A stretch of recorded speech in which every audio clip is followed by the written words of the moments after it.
മറ്റുള്ളവരുടെ മുമ്പിൽ നിന്ന് സംസാരിക്കാൻ നിങ്ങൾക്ക് പേടിയാണോ?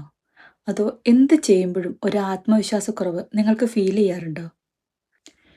കോൺഫിഡൻസ് ഇല്ലാത്തതിൻ്റെ പേരിൽ ജീവിതത്തിലെ പല അവസരങ്ങളും നമുക്ക് നഷ്ടപ്പെട്ടിട്ടുണ്ടാകാം, അല്ലേ? എങ്കിൽ ഈ കാര്യങ്ങളൊന്ന് ചെയ്തു നോക്കൂ. നമുക്ക് കോൺഫിഡൻസ് ലെവൽ കുറയുന്നതിൻ്റെ ഏറ്റവും വലിയൊരു റീസൺ നമ്മൾ നമ്മളെ മറ്റുള്ളവരുമായി കമ്പയർ ചെയ്യുന്നു എന്നുള്ളതാണ്.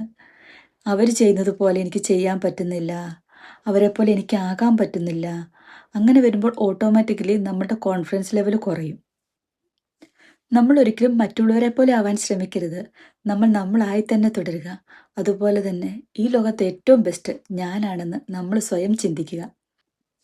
ഈ കോൺഫിഡൻസ് ഇല്ലാത്തവരുടെ മെയിൻ ആയിട്ടുള്ളൊരു പോരായ്മ എന്താണെന്നറിയുമോ? അവർ കണ്ണിൽ നോക്കി സംസാരിക്കുകയില്ല. ഐ കോണ്ടാക്റ്റ് വളരെ കുറവായിരിക്കും അവർക്ക്. ഒരാളുടെ മുഖത്ത് നോക്കി അവരോട് സംസാരിക്കാനുള്ള ആത്മവിശ്വാസം അവർക്കില്ല. നമ്മൾ ഒരാളോട് സംസാരിക്കുമ്പോൾ അവരുടെ മുഖത്ത് നോക്കി വ്യക്തമായി, ക്ലിയറായി അവരോട് സംസാരിക്കാൻ ശ്രമിക്കുക. അല്ലാതെ ഒരു പരാജിതനെ പോലെ വേറെങ്ങോട്ടെങ്കിലും നോക്കി ഒരാളോട് സംസാരിക്കുമ്പം നമ്മുടെ കമ്മ്യൂണിക്കേഷൻ എന്ന് പറയുന്നത് വളരെ പോറായിരിക്കും. മൂന്നാമത്തെ കാര്യം എന്ന് പറഞ്ഞു കഴിഞ്ഞാൽ ചിലർക്ക് അവരുടെ കംഫർട്ട് സോൺ വിട്ട് പുറത്തു വരാൻ വളരെ ബുദ്ധിമുട്ടായിരിക്കും. ഇങ്ങനെയൊക്കെ പോയാൽ മതി, ഇങ്ങനെയൊക്കെ ജീവിക്കുന്നുണ്ടല്ലോ എന്നൊരു തോന്നലായിരിക്കും അവർക്ക്. ഇത് പറഞ്ഞപ്പോഴാണ് അതിരടി എന്ന മൂവിയിൽ ബേസിൽ ജോസഫിന്റെ ചേട്ടൻ അവരുടെ ആരോഹൺ ഫെസ്റ്റിന്റെ തീമിനെ കുറിച്ച് ഒരു കഥ പറയുന്നത്. അതായത് ഒരു പക്ഷി കാലങ്ങളായി ഒരു മരച്ചിലയിൽ തന്നെയാണ് ഇരിക്കുന്നത്. പക്ഷിക്ക് ഉയർന്നു പറക്കണമെന്നും ലോകം കാണണമെന്നും ആഗ്രഹമുണ്ട്.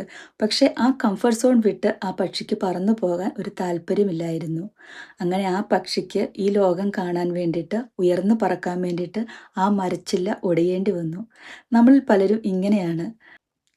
ചിലപ്പോൾ അവർക്ക് ആ കംഫർട്ട് സോൺ വിട്ട് പുറത്തേക്ക് പോകണമെന്നോ, ലോകം കാണണമെന്നോ, അതുപോലെ നല്ല കാര്യങ്ങൾ ചെയ്യണമെന്നോ, ഉയർന്ന ജോലി ചെയ്യണമെന്നോ ഒക്കെ ആഗ്രഹമുണ്ടാവും. പക്ഷേ തങ്ങളുടെ ആ കംഫർട്ട് സോൺ വിട്ട് പുറത്തിറങ്ങിയാൽ എന്തായിരിക്കും, അല്ലെ എങ്ങനെയായിരിക്കും എന്നുള്ള ആ കോൺഫിഡൻസ് ലെവൽ കൊണ്ടാണ് അവർ അവിടെ തന്നെ ഒതുങ്ങിക്കൂടുന്നത്. കുറേ കാലം മുമ്പ് എനിക്ക് ഒരു യൂട്യൂബ് ചാനൽ തുടങ്ങണമെന്നുണ്ടായിരുന്നു. ഞാനിങ്ങനെ അതിനെക്കുറിച്ചൊക്കെ ആലോചിച്ചുകൊണ്ടിരുന്നപ്പോൾ ഞാൻ തന്നെ വിചാരിച്ചു, അയ്യോ ഞാൻ ഈ വീഡിയോ ഒക്കെ എടുത്ത് അതൊക്കെ ഇങ്ങനെ പബ്ലിക്കിൽ ഇട്ട് കഴിയുമ്പോൾ നമ്മുടെ റിലേറ്റീവ്സ് നമ്മളറിയുന്നവരൊക്കെ വിചാരിക്കും, അയ്യോ ഇവക്കൊരു പണിയില്ലേ എന്ന് വിചാരിക്കും. പിന്നെ അതല്ലെങ്കിൽ ഈ ക്യാമറയുടെ മുമ്പിൽ ഫേസ് ചെയ്ത് നമ്മളിങ്ങനെ വീഡിയോസൊക്കെ ചെയ്യുമ്പം ഒരു കോൺഫിഡൻസ് ഇല്ലായ്മ. ഞാനിങ്ങനെ വേണോ വേണ്ടയോ എന്നിങ്ങനെ കാലങ്ങളോളം ചിന്തിച്ചു പോയി. പക്ഷേ അന്ന് അതായത് യൂട്യൂബ് ചാനലൊക്കെ തുടങ്ങിയ ആൾക്കാർ ഇന്ന് സൂപ്പർ സക്സസ് ആയിട്ട് യൂട്യൂബ് ചാനൽ കണ്ടിന്യൂ ചെയ്തുകൊണ്ട് പോകുന്നു. ഞാനിങ്ങനെ ആലോചിച്ചിരുന്ന് എൻ്റെ 2-3 വർഷങ്ങൾ കളഞ്ഞു. ഞാനിപ്പോൾ കഴിഞ്ഞ വർഷമാണ് ഒരു യൂട്യൂബ് ചാനൽ തുടങ്ങിയത്. അതുകൊണ്ട് എന്താ, ഇപ്പോൾ എല്ലാവർക്കും യൂട്യൂബ് ചാനൽ ഉള്ളത് കൊണ്ട് നമ്മുടെ ചാനൽ റീച്ചായില്ല. പണ്ട് ഞാൻ ആലോചിച്ചിരുന്ന സമയത്ത് തുടങ്ങിയ ആൾക്കാരൊക്കെ ഇപ്പം നല്ല റീച്ചായിട്ട് നല്ല രീതിയിൽ യൂട്യൂബ് ചാനലുമായിട്ട് പോകുന്നു.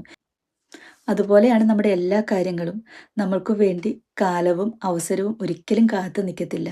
അതുകൊണ്ട് വേണ്ട കാര്യങ്ങൾ വേണ്ട സമയത്ത് ചെയ്യാൻ ശ്രമിക്കുക. കോൺഫിഡൻസോടു കൂടി നമ്മളാണ് ബെസ്റ്റ് എന്ന് ചിന്തിക്കുക. അപ്പോൾ നമുക്ക് എല്ലാ കാര്യങ്ങളും കോൺഫിഡൻസോടു കൂടി ചെയ്യാൻ സാധിക്കും. ഓർക്കുക, ജനിക്കുമ്പോൾ ആർക്കും ലഭിക്കുന്ന ഒരു കാര്യമല്ല ഈ കോൺഫിഡൻസ് എന്ന് പറയുന്നത്. നമ്മളിത് ജീവിച്ചു വരുമ്പോൾ വളർത്തിയെടുക്കേണ്ട ഒരു കഴിവാണ്. അപ്പോൾ എല്ലാവർക്കും നന്ദി.